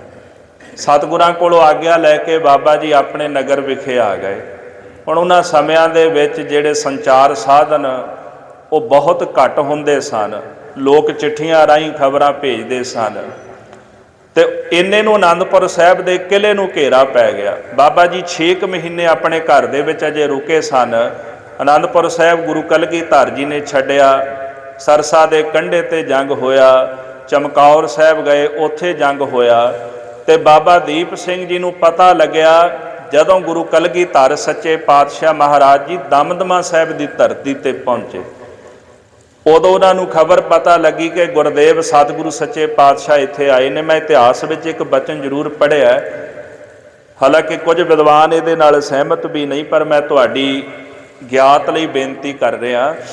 ਇੱਕ ਵਿਦਵਾਨ ਨੇ ਲਿਖਿਆ ਵੀ ਜਦੋਂ ਗੁਰੂ ਸਾਹਿਬ ਨੇ ਕਿਲ੍ਹਾ ਛੱਡਿਆ ਸੀ ਨਾ ਅਨੰਦਪੁਰ ਸਾਹਿਬ ਦਾ, ਬਾਬਾ ਦੀਪ ਸਿੰਘ ਜੀ ਉਦੋਂ ਨਾਲ ਸਨ। ਤੇ ਸਤਿਗੁਰੂ ਜੀ ਦਾ ਹੁਕਮ ਪਾ ਕੇ ਭਾਈ ਮਨੀ ਸਿੰਘ ਜੀ, ਬਾਬਾ ਦੀਪ ਸਿੰਘ ਜੀ, ਭਾਈ ਜਵਾਹਰ ਸਿੰਘ ਜੀ ਦੇ ਘਰ ਦਿੱਲੀ ਗਏ ਸਨ ਮਾਤਾ ਜੀ ਦੇ ਨਾਲ। ਕੁਝ ਸਮਾਂ ਬਾਬਾ ਦੀਪ ਸਿੰਘ ਜੀ ਉੱਥੇ ਰਹੇ। ਮਾਤਾ ਸੁੰਦਰੀ ਜੀ ਕੋਲੋਂ ਆਗਿਆ ਲੈ ਕੇ ਫਿਰ ਉਹ ਆਪਣੇ ਨਗਰ ਵਾਪਸ ਆ ਗਏ ਸਨ। ਤੇ ਜਦੋਂ ਗੁਰੂ ਕਲਗੀਧਰ ਸੱਚੇ ਪਾਤਸ਼ਾਹ ਮਹਾਰਾਜ ਜੀ ਇੱਥੇ ਆ ਕੇ ਬਿਰਾਜਮਾਨ ਹੋਏ ਦਮਦਮਾ ਸਾਹਿਬ ਦੀ ਧਰਤੀ ਤੇ ਸਤਿਗੁਰੂ ਸੱਚੇ ਪਾਤਸ਼ਾਹ ਮਹਾਰਾਜ ਜੀ ਦੇ ਚਰਨਾਂ ਦੇ ਵਿੱਚ ਭਾਈ ਮਨੀ ਸਿੰਘ ਸਾਹਿਬ ਜੀ ਆਏ। ਗੁਰੂ ਸਾਹਿਬ ਜੀ ਨੇ ਉਹਨਾਂ ਨੂੰ ਆਖਿਆ ਕਿ ਸਾਡਾ ਮਨ ਕਰਦਾ ਕਿ ਅਸੀਂ ਗੁਰੂ ਗ੍ਰੰਥ ਸਾਹਿਬ ਜੀ ਦੀ ਪਵਿੱਤਰ ਬਾਣੀ ਅੰਦਰ 9ਵੇਂ ਪਾਤਸ਼ਾਹ ਗੁਰੂ ਤੇਗ ਬਹਾਦਰ ਸਾਹਿਬ ਜੀ ਦੀ ਬਾਣੀ ਦਰਜ ਕਰਕੇ ਉਸ ਪਵਿੱਤਰ ਸਰੂਪ ਨੂੰ ਸੰਪੰਨ ਕਰੀਏ, ਸੰਪੂਰਨ ਕਰੀਏ। ਭਾਈ ਮਨੀ ਸਿੰਘ ਜੀ, ਇਹ ਸੇਵਾ ਤੁਸੀਂ ਨਿਭਾਉਣੀ ਹੈ। ਇਹ ਸੁਣ ਕੇ ਭਾਈ ਮਨੀ ਸਿੰਘ ਜੀ ਕਹਿਣ ਲੱਗੇ, ਪਾਤਸ਼ਾਹ ਮੈਂ ਇੰਨੇ ਯੋਗਤਾ ਨਹੀਂ, ਪਰ ਤੁਸੀਂ ਕਿਰਪਾ ਕਰੋ, ਜੇ ਕਿਸੇ ਦੀ ਸਹਾਇਤਾ ਪ੍ਰਾਪਤ ਹੋ ਜਾਵੇ ਤੇ ਤੁਹਾਡੀ ਰਹਿਮਤ ਹੋਵੇ ਤੇ ਮੈਂ ਸੇਵਾ ਜ਼ਰੂਰ ਨਿਭਾਵਾਂਗਾ। ਗੁਰੂ ਕਲਗੀਧਰ ਜੀ ਕਹਿਣ ਲੱਗੇ, ਤੁਸੀਂ ਕੋਈ ਸਾਥੀ ਚਾਹੁੰਦੇ ਹੋ ਜਿਹੜਾ ਤੁਹਾਡੀ ਮਦਦ ਕਰੇ? ਭਾਈ ਮਨੀ ਸਿੰਘ ਜੀ ਕਹਿੰਦੇ, ਹਾਂ ਮਹਾਰਾਜ। ਸਤਿਗੁਰੂ ਕਹਿੰਦੇ, ਫਿਰ ਕਿਹੜਾ ਸਾਥੀ ਹੋਵੇਗਾ? ਕਿਉਂਕਿ ਜਿੰਨਾ ਵੱਡਾ ਕਾਰਜ ਹੋਵੇ ਨਾ ਜੀ, ਉਸ ਕਾਰਜ ਨੂੰ ਕਰਨ ਵਾਲੇ ਮਹਾਂਬਲੀ ਵੀ ਉਨੇ ਵੱਡੇ ਹੁੰਦੇ ਨੇ। ਇਹ ਕੋਈ ਆਮ ਮਨੁੱਖ ਦਾ ਕਾਰਜ ਨਹੀਂ ਸੀ। ਬਹੁਤ ਸਾਰੇ ਸਿੱਖ ਸਨ, ਪਰ ਮਹਾਰਾਜ ਨੇ ਸੇਵਾ ਭਾਈ ਗੁਰਦਾਸ ਜੀ ਕੋਲੋਂ ਲਈ 5ਵੇਂ ਪਾਤਸ਼ਾਹ ਜੀ ਨੇ। ਜਦੋਂ 10ਵੇਂ ਪਾਤਸ਼ਾਹ ਜੀ ਨੇ ਸਰੂਪ ਲਿਖਿਆ ਤੇ ਮਹਾਰਾਜ ਨੇ ਭਾਈ ਮਨੀ ਸਿੰਘ ਜੀ ਨੂੰ ਚੁਣਿਆ। ਤੇ ਜਦੋਂ ਗੱਲ ਸਹਿਯੋਗੀ ਦੀ ਆਈ ਤੇ ਭਾਈ ਮਨੀ ਸਿੰਘ ਜੀ ਕਹਿੰਦੇ, ਮਹਾਰਾਜ ਜੀ ਇੱਕ ਸਿੱਖ ਹੈ। ਸਤਿਗੁਰੂ ਕਹਿੰਦੇ, ਕਿਹੜਾ? ਮਹਾਰਾਜ, ਬਾਬਾ ਦੀਪ ਸਿੰਘ ਜੀ। ਸਤਿਗੁਰਾਂ ਨੇ ਸਿੱਖ ਭੇਜਿਆ, ਜਾਓ ਬਾਬਾ ਦੀਪ ਸਿੰਘ ਜੀ ਨੂੰ ਘਰੋਂ ਲੈ ਕੇ ਆਓ। ਬਾਬਾ ਦੀਪ ਸਿੰਘ ਜੀ ਨੂੰ ਜਦੋਂ ਪਤਾ ਲੱਗਿਆ ਤੇ ਉਹ ਦਮਦਮਾ ਸਾਹਿਬ ਦੀ ਧਰਤੀ ਤੇ ਪਹੁੰਚੇ। ਗੁਰੂ ਕਲਗੀਧਰ ਜੀ ਨੇ ਫਿਰ ਸੁਨੇਹਾ ਭੇਜਿਆ। ਇਹ ਸਰੂਪ ਜਿਹੜਾ ਸੀ ਧੀਰਮਲ ਦੇ ਕੋਲ ਸੀ, ਜਿਹੜਾ 5ਵੇਂ ਪਾਤਸ਼ਾਹ ਨੇ ਲਿਖਾਇਆ ਸੀ। ਮਹਾਰਾਜ ਨੇ ਆਖਿਆ ਵੀ ਸਾਨੂੰ ਭਾਈ ਸਰੂਪ ਦੇ ਦੇ, ਅਸੀਂ 9ਵੇਂ ਪਾਤਸ਼ਾਹ ਜੀ ਦੀ ਉਹਦੇ ਵਿੱਚ ਬਾਣੀ ਦਰਜ ਕਰਕੇ ਇਹ ਸਰੂਪ ਉਸੇ ਤਰ੍ਹਾਂ ਹੀ ਤੈਨੂੰ ਵਾਪਸ ਮੋੜ ਦੇਵਾਂਗੇ। ਤੇ ਧੀਰਮਲ ਨੇ ਗੁਰੂ ਸਾਹਿਬ ਨੂੰ ਅੱਗੋਂ ਬੋਲ ਕਬੋਲ ਬੋਲੇ। ਸਿੱਖਾਂ ਨੇ ਆ ਕੇ ਜਦੋਂ ਮਹਾਰਾਜ ਕੋਲ ਬੇਨਤੀ ਕੀਤੀ, ਗੁਰੂ ਕਲਗੀਧਰ ਜੀ, ਉਹ ਕਹਿੰਦੇ ਵੀ ਜੇ ਵਾਕਿਆ ਹੀ ਉਹ ਗੁਰੂ ਨਾਨਕ ਸਾਹਿਬ ਦੀ 10ਵੀਂ ਜੋਤ ਨੇ ਤੇ ਆਪੇ ਬਾਣੀ ਉਚਾਰ ਲੈਣ। ਤੇ ਗੁਰੂ ਗੋਬਿੰਦ ਸਿੰਘ ਜੀ ਮਹਾਰਾਜ ਕਹਿੰਦੇ, ਠੀਕ ਹੈ, ਜੇ ਐਸਾ ਹੈ ਤੇ ਫਿਰ ਅਸੀਂ ਇਹ ਬਾਣੀ ਆਪ ਉਚਾਰਨ ਕਰਾਂਗੇ। ਗੁਰੂ ਕਲਗੀਧਰ ਜੀ ਨੇ ਫਿਰ ਆਪਣੀ ਆਤਮਿਕ ਸ਼ਕਤੀ ਦੇ ਨਾਲ ਗੁਰੂ ਗ੍ਰੰਥ ਸਾਹਿਬ ਜੀ ਦੀ ਸੰਪੂਰਨ ਬਾਣੀ ਮੁੱਖ ਜ਼ਬਾਨੀ ਉਚਾਰਨ ਕੀਤੀ। ਬਾਬਾ ਦੀਪ ਸਿੰਘ ਜੀ ਕਲਮਾਂ ਘੜਦੇ ਸਨ ਤੇ ਸਿਆਹੀ ਤਿਆਰ ਕਰਦੇ ਸਨ। ਗੁਰੂ ਗ੍ਰੰਥ ਸਾਹਿਬ ਜੀ ਦੇ ਪੱਤਰੇ ਤਿਆਰ ਕਰਨੇ, ਤੇ ਭਾਈ ਮਨੀ ਸਿੰਘ ਜੀ ਲਿਖਾਈ ਕਰਦੇ ਸਨ। ਸਤਿਗੁਰੂ ਸੱਚੇ ਪਾਤਸ਼ਾਹ ਮਹਾਰਾਜ ਜੀ ਸਵੇਰੇ ਸ਼ਾਮ ਬਹਿ ਕੇ ਪਵਿੱਤਰ ਬਾਣੀ ਉਚਾਰਦੇ ਨੇ, ਔਰ ਜਿਹੜੀ ਬਾਣੀ ਉਚਾਰਦੇ ਨੇ ਫਿਰ ਉਹਦੀ ਕਥਾ ਵੀ ਕਰਦੇ ਨੇ। ਬਾਣੀ ਉਚਾਰ ਕੇ ਬਾਣੀ ਦੀ ਸ਼ੁੱਧ ਸੰਥਿਆ ਦੇਣੀ, ਕਿਉਂਕਿ ਸ਼ੁੱਧ ਬਾਣੀ ਪੜ੍ਹਨਾ ਸਾਡਾ ਪਹਿਲਾ ਫਰਜ਼ ਹੈ ਜੀ। ਸਾਨੂੰ ਯਤਨ ਕਰਨਾ ਚਾਹੀਦਾ ਵੀ ਅਸੀਂ ਬਾਣੀ ਦੀਆਂ ਲਗਾ ਮਾਤਰਾਂ ਦਾ ਧਿਆਨ ਰੱਖ ਕੇ ਫਿਰ ਗੁਰੂ ਸਾਹਿਬ ਜੀ ਦੀ ਬਾਣੀ ਪੜ੍ਹੀਏ। ਬਾਬਾ ਦੀਪ ਸਿੰਘ ਜੀ ਕਲਮਾ ਕੱਢਦੇ ਨੇ, ਸੇਵਾ ਕਰਦੇ ਨੇ, ਭਾਈ ਮਨੀ ਸਿੰਘ ਜੀ ਲਿਖਾਈ ਕਰਦੇ ਨੇ, ਗੁਰੂ ਕਲਗੀਧਰ ਜੀ ਬਾਣੀ ਉਚਾਰਦੇ ਨੇ। ਫਿਰ ਮਹਾਰਾਜ ਜੀ ਜਿਤਨੀ ਬਾਣੀ ਲਿਖਾਉਂਦੇ ਉਹਦੀ ਸ਼ੁੱਧ ਸੰਥਿਆ ਵੀ ਕਰਾਉਂਦੇ ਨੇ ਤੇ ਨਾਲ ਨਾਲ ਉਸ ਬਾਣੀ ਦੇ ਅਰਥ ਵੀ ਸਿੰਘਾਂ ਨੂੰ ਸੁਣਾਉਂਦੇ ਨੇ। ਗੁਰੂ ਕਲਗੀਧਰ ਜੀ ਨੇ 9 ਮਹੀਨੇ 9 ਦਿਨ 9 ਘੜੀਆਂ 9 ਪਲ 9 ਵਿਸਵੇ ਇਸ ਸਮੇਂ ਦੇ ਵਿੱਚ ਗੁਰੂ ਗ੍ਰੰਥ ਸਾਹਿਬ ਜੀ ਦੀ ਸੰਪੂਰਨ ਬਾਣੀ ਜਿਹੜੀ ਗੁਰੂ ਕਲਗੀਧਰ ਜੀ ਨੇ ਲਿਖਾਈ, ਸੰਪੂਰਨ ਬਾਣੀ। ਤੇ ਸਤਿਗੁਰੂ ਸੱਚੇ ਪਾਤਸ਼ਾਹ ਮਹਾਰਾਜ ਨੇ ਗੁਰੂ ਗ੍ਰੰਥ ਸਾਹਿਬ ਜੀ ਦਾ ਸਰੂਪ ਤਿਆਰ ਕਰਕੇ ਇਸ ਪਾਵਨ ਪਵਿੱਤਰ ਸਰੂਪ ਨੂੰ ਸਤਿਗੁਰ ਜੀ ਆਪਣੇ ਨਾਲ ਹੀ ਨੰਦੇੜ ਵਿਖੇ ਲੈ ਗਏ, ਜਿਹਨੂੰ ਅੱਜ ਕੱਲ੍ਹ ਆਪਾਂ ਦਮਦਮੀ ਬੀੜ ਕਹਿੰਦੇ ਆ। ਜਿੰਨੇ ਵੀ ਗੁਰੂ ਗ੍ਰੰਥ ਸਾਹਿਬ ਜੀ ਦੇ ਸਰੂਪ ਛਪਦੇ ਨੇ ਜੀ ਹੁਣ, ਇਹ ਸਾਰੇ ਹੀ ਸਰੂਪ ਦਮਦਮੀ ਬੀੜ ਦਾ ਹੀ ਉਤਾਰਾ ਨੇ। ਜਿਹੜੀ ਪੰਜਵੇਂ ਪਾਤਸ਼ਾਹ ਜੀ ਨੇ ਬੀੜ ਲਿਖਾਈ ਸੀ ਕਰਤਾਰਪੁਰ ਸਾਹਿਬ ਵਾਲੀ, ਉਸ ਬੀੜ ਵਿੱਚ 9ਵੇਂ ਪਾਤਸ਼ਾਹ ਜੀ ਦੀ ਬਾਣੀ ਨਹੀਂ। ਕੁਝ ਹੋਰ ਸ਼ਬਦਾਂ ਦਾ ਵੀ ਫਰਕ ਹੈ ਜੀ, ਜਿਵੇਂ ਰਹਿਰਾਸ ਸਾਹਿਬ ਜੀ ਦੇ ਜਿਹੜੇ ਪਾਵਨ ਪਵਿੱਤਰ ਸ਼ਬਦ ਨੇ ਜੀ, ਉਹ 100 ਪੁਰਖ ਤੋਂ ਜਿਹੜੇ ਦਮਦਮੀ ਬੀੜ ਦੇ ਵਿੱਚ ਆਉਂਦੇ ਨੇ। ਪਰ ਗੁਜਰੀ ਮਹੱਲਾ ਪੰਜਵਾ ਕਾਹੇ ਰੇ ਮਨ ਚਿਤਵਹਿ ਉਦਮ, ਕਰਤਾਰਪੁਰ ਸਾਹਿਬ ਵਾਲੀ ਬੀੜ ਦੇ ਵਿੱਚ ਸ਼ਬਦ ਇੱਥੇ ਤਾਈ ਨੇ ਰਹਿਰਾਸ ਸਾਹਿਬ ਦੇ। ਹੋਰ ਵੀ ਕਈ ਸ਼ਬਦਾਂ ਦਾ ਫਰਕ ਹੈ। ਕਹੋ ਕਬੀਰ ਜਨ ਭਏ ਖਾਲਸੇ, ਪਹਿਲਾ ਇਹ ਸ਼ਬਦ ਆਉਂਦਾ ਖਲਾਸੇ ਸ਼ਬਦ ਆਉਂਦਾ, ਇਹ ਸ਼ਬਦ ਬਦਲ ਕੇ ਖਾਲਸੇ ਕੀਤਾ, ਔਰ ਕੀਤਾ ਵੀ ਬਾਬਾ ਦੀਪ ਸਿੰਘ ਜੀ ਨੇ। ਇਤਿਹਾਸ ਵਿੱਚ ਜ਼ਿਕਰ ਆਉਂਦਾ ਜਦੋਂ ਇਹ ਸ਼ਬਦ ਬਦਲਿਆ ਨਾ ਤੇ ਸਾਧ ਸੰਗਤ ਜੀ ਪੰਥ ਨੇ ਆਖਿਆ ਬਾਬਾ ਜੀ ਇਹ ਪਾਵਨ ਪਵਿੱਤਰ ਜਿਹੜਾ ਸ਼ਬਦ ਤੁਸੀਂ ਬਦਲਿਆ ਨਾ, ਇਸ ਸ਼ਬਦ ਨੂੰ ਬਦਲਣ ਦੇ ਲਈ ਕੁਰਬਾਨੀ ਬੜੀ ਵੱਡੀ ਦੇਣੀ ਪੈਣੀ ਹੈ। ਤੇ ਬਾਬਾ ਦੀਪ ਸਿੰਘ ਜੀ ਕਹਿੰਦੇ ਮੈਂ ਆਪਣੀ ਸ਼ਹਾਦਤ ਦਿਆਂਗਾ, ਮੈਂ ਪੰਥ ਲਈ ਆਪਣਾ ਸੀਸ ਦਿਆਂਗਾ। ਤੇ ਸੀਸ ਦੇ ਕੇ ਇਹ ਸ਼ਬਦ ਮੈਂ ਬਦਲਣ ਲੱਗਾ। ਖਲਾਸੇ ਦੀ ਜਗ੍ਹਾ ਤੇ ਬਾਬਾ ਦੀਪ ਸਿੰਘ ਜੀ ਨੂੰ ਸ਼ਬਦ ਖਾਲਸੇ ਕੀਤਾ। ਕਹੋ ਕਬੀਰ ਜਨ ਭਏ ਖਾਲਸੇ, ਪ੍ਰੇਮ ਭਗਤ ਜਿਹੇ ਜਾਨੀ, ਇਹ ਸ਼ਬਦ ਉਹਨਾਂ ਨੇ ਬਦਲਿਆ। ਧੰਨ ਬਾਬਾ ਦੀਪ ਸਿੰਘ ਜੀ ਨੂੰ ਮਹਾਰਾਜ ਗੁਰੂ ਕਲਗੀਧਰ ਜੀ ਇਸ ਪਾਵਨ ਪਵਿੱਤਰ ਸਥਾਨ ਦਮਦਮਾ ਸਾਹਿਬ ਤੇ ਛੱਡ ਗਏ। ਹੁਕਮ ਹੋਇਆ ਵੀ ਇੱਥੇ ਰਹਿ ਕੇ ਬਾਣੀ ਦੀ ਸੰਥਿਆ ਕਰਾਉਣੀ ਹੈ, ਬਾਣੀ ਦੇ ਸਰੂਪ ਤੁਸੀਂ ਲਿਖਣੇ ਨੇ, ਸਾਰੀ ਸੇਵਾ ਸੰਭਾਲ ਇਸ ਸਥਾਨ ਦੀ ਕਰਨੀ ਹੈ। ਮਹਾਰਾਜ ਜੀ ਨੰਦੇੜ ਚਲੇ ਗਏ। ਬਾਬਾ ਦੀਪ ਸਿੰਘ ਜੀ 3 ਸਾਲ 7 ਮਹੀਨੇ ਤੇ 18 ਦਿਨ ਦਮਦਮਾ ਸਾਹਿਬ ਦੀ ਧਰਤੀ ਤੇ ਰਹੇ। ਅੰਮ੍ਰਿਤ ਛਕਾਉਣਾ, ਸਿੱਖੀ ਦਾ ਪ੍ਰਚਾਰ ਕਰਨਾ, ਬਾਣੀ ਪੜ੍ਹਨੀ, ਬਾਣੀ ਪੜ੍ਹਾਉਣੀ, ਇਹ ਸਾਰੀ ਸੇਵਾ ਬਾਬਾ ਜੀ ਨਿਭਾਉਂਦੇ ਰਹੇ। ਸਾਧ ਸੰਗਤ ਜੀ ਜਦੋਂ ਸਮਾਂ ਆਇਆ ਬਾਬਾ ਬੰਦਾ ਸਿੰਘ ਬਹਾਦਰ ਦਾ, ਤੇ ਗੁਰੂ ਕਲਗੀਧਰ ਜੀ ਨੇ ਇੱਕ ਹੁਕਮਨਾਮਾ ਬਾਬਾ ਦੀਪ ਸਿੰਘ ਜੀ ਦੇ ਨਾਵੇਂ ਭੇਜਿਆ ਕਿ ਅਸੀਂ ਬਾਬਾ ਬੰਦਾ ਸਿੰਘ ਜੀ ਨੂੰ ਪੰਜਾਬ ਭੇਜ ਰਹੇ ਹਾਂ, ਤੁਸੀਂ ਉਹਨਾਂ ਦੀ ਮਦਦ ਕਰੋ। ਇਹਨਾਂ ਜੰਗਾਂ ਦੇ ਵਿੱਚ ਬਾਬਾ ਬੰਦਾ ਸਿੰਘ ਬਹਾਦਰ ਦੀ ਬਾਬਾ ਦੀਪ ਸਿੰਘ ਜੀ ਨੇ ਪੂਰੀ ਮਦਦ ਕੀਤੀ ਜੰਗਾਂ ਵਿੱਚ। ਇੱਕ ਨਾ ਕਥਾ ਆਉਂਦੀ, ਭਾਈ ਰਤਨ ਸਿੰਘ ਭੰਗੂ ਨੇ ਬਚਨ ਲਿਖਿਆ, ਕਹਿੰਦੇ ਇੱਕ ਦਿਨ ਪੰਥ ਵਿੱਚ ਹਲੇ ਥੋੜਾ ਜਿਹਾ ਮਸਤਾਨਾ ਪਹਿਰਾ ਚੱਲਦਾ ਸੀ ਲੰਗਰ ਦਾ, ਤੇ ਜਿਹੜੇ ਚਣੇ ਸਨ ਨਾ ਦਾਣੇ ਵਰਤਾਏ, ਜਦੋਂ ਦਾਣੇ ਵਰਤਾਏ ਤੇ ਸਿੰਘ ਕਹਿਣ ਲੱਗੇ ਬਾਬਾ ਬੰਦਾ ਸਿੰਘ ਬਹਾਦਰ ਨੂੰ ਵੀ ਸਾਰੇ ਸਿੰਘ ਦਾਣੇ ਚੱਬਦੇ ਨੇ ਪਰ ਦੀਪ ਸਿੰਘ ਨਹੀਂ ਚੱਬਦਾ। ਬਾਬਾ ਬੰਦਾ ਸਿੰਘ ਬਹਾਦਰ ਸੱਦ ਕੇ ਕਹਿਣ ਲੱਗੇ ਬਾਬਾ ਜੀ ਕਿਉਂ ਨਹੀਂ ਦਾਣੇ ਛਕਦੇ? ਸਿੰਘ ਹੱਸ ਕੇ ਕਹਿਣ ਲੱਗੇ ਵੀ ਮੂੰਹ ਵਿੱਚ ਦੰਦ ਕੋਈ ਨਹੀਂ, ਜਾੜਾ ਕੋਈ ਨਹੀਂ ਇਹਨਾਂ ਦੇ, ਇਸ ਕਰਕੇ ਨਹੀਂ ਦਾਣੇ ਚੱਬੇ ਜਾਂਦੇ ਇਹਨਾਂ ਕੋਲੋਂ। ਬਾਬਾ ਬੰਦਾ ਸਿੰਘ ਜੀ ਕਹਿਣ ਲੱਗੇ ਬਾਬਾ ਜੀ ਜੇ ਦਾੜਾ ਨਹੀਂ ਤੇ ਫਿਰ ਦਾੜਾ ਵੀ ਮਿਲ ਜਾਣਗੀਆਂ ਤੁਹਾਨੂੰ। ਭਾਈ ਰਤਨ ਸਿੰਘ ਭੰਗੂ ਕਹਿੰਦੇ ਜਦੋਂ ਬਚਨ ਕੀਤਾ ਨਾ ਜੇ ਦਾੜਾ ਨਹੀਂ ਤੇ ਦਾੜਾ ਮਿਲ ਜਾਣਗੀਆਂ, ਕਹਿੰਦੇ ਬਸ ਬਚਨ ਕਰਨ ਦੀ ਦੇਰ ਹੈ। ਬਾਬਾ ਬੰਦਾ ਸਿੰਘ ਬਹਾਦਰ ਦੇ ਬਚਨ ਕਰਦਿਆਂ ਹੀ ਮੁਖ ਵਿੱਚ ਦਾੜਾ ਆ ਗਈਆਂ, ਤੇ ਕਹਿੰਦੇ ਜਿਹਦੇ ਕੋਲੋਂ ਦਾਣੇ ਨਹੀਂ ਸੀ ਚੱਬੇ ਜਾਂਦੇ ਬਾਬਾ ਜੀ ਦਾਣੇ ਚੱਬਣ ਲੱਗ ਪਏ। ਜਦੋਂ ਸਮੇਂ ਦੇ ਨਾਲ ਪੰਥ ਖਾਲਸੇ ਦੇ ਵਿੱਚ ਆਪਸੀ ਮਤ ਭੇਦ ਪੈਦਾ ਹੋਇਆ ਨਾ ਜੀ, ਬੰਦਾਈ ਖਾਲਸਾ ਤੇ ਤਤ ਖਾਲਸਾ 2 ਹਿੱਸੇ ਬਣੇ। ਫਿਰ ਬਾਬਾ ਦੀਪ ਸਿੰਘ ਜੀ ਨੇ, ਨਵਾਬ ਕਪੂਰ ਸਿੰਘ ਜੀ ਪੰਥ ਦੇ ਜਿਹੜੇ ਮੋਹਦਵਾਰ ਤੱਤ ਖਾਲਸੇ ਦੇ ਸਿੰਘ ਸਨ, ਉਹਨਾਂ ਨੇ ਫਿਰ ਸਾਥ ਛੱਡਿਆ ਬਾਬਾ ਬੰਦਾ ਸਿੰਘ ਜੀ ਦਾ, ਕਿਉਂਕਿ ਆਪਸੀ ਮਤਭੇਦ ਉਹਨਾਂ ਦੇ ਪੈਦਾ ਹੋ ਗਏ।